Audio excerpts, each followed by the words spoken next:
મને આજ સવારે જાણવા મળ્યું કે અહીંયા હાથીખાનામાં ગઈકાલે એક ગાયને લાવી અને બાંધી અને જે પાછળ ટ્રેક્ટર દેખાય છે ટ્રોલું એની અંદર આખી રાત રાખેલી અને સવારે એ ગાય તડપીને મૃત્યુ પામેલ છે.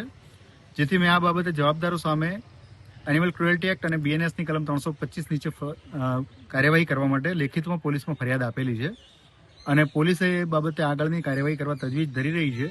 અને મને જાણવા મળ્યું છે કે પોલીસ વેટરનરી ડોક્ટરને બોલાવી અને જે પોસ્ટમોર્ટમ અને મરણનું કારણ જાણવા માટેની પ્રક્રિયામાં અત્યારે લાગેલી છે. ખરેખર ગૌરક્ષકો માટે તો ખૂબ શરમજનક બાબત બની રહી છે. ગૌરક્ષકોએ આ રીતે જો ગાયોની હત્યા થશે તો એ ધાર્મિક લાગણી શ્રાવણ મહિનામાં દુભાય છે અને શ્રાવણ મહિનો હોય કે કોઈ પણ મહિનો હોય, કતલ એ કતલ જ છે. એ હિન્દુ કરે કે બીજો કોઈ કરે, આ પણ ખુલ્લેઆમ કતલ જ દેખાઈ રહી છે હાલના તબક્કે તો. જેના કારણે જે ગૌ પ્રેમીઓ છે, જીવદયા પ્રેમીઓ છે, એમનામાં ખૂબ જ આક્રોશ છે. સાથે સાથે એક બહુ ગંભીર બાબત એ પણ છે કે મનુષ્ય જીવન માટે પણ જે રખડતા પશુઓ છે એ જોખમી હોવા છતાં ડીસા નગરપાલિકા પાસે આ પશુઓ રાખવા માટે કોઈ સગવડ નથી અને જે સગવડ સ્વયંસેવી સંસ્થાઓ ચલાવતી હતી એ પણ નગરપાલિકા હડપ કરી જવા માંગે છે.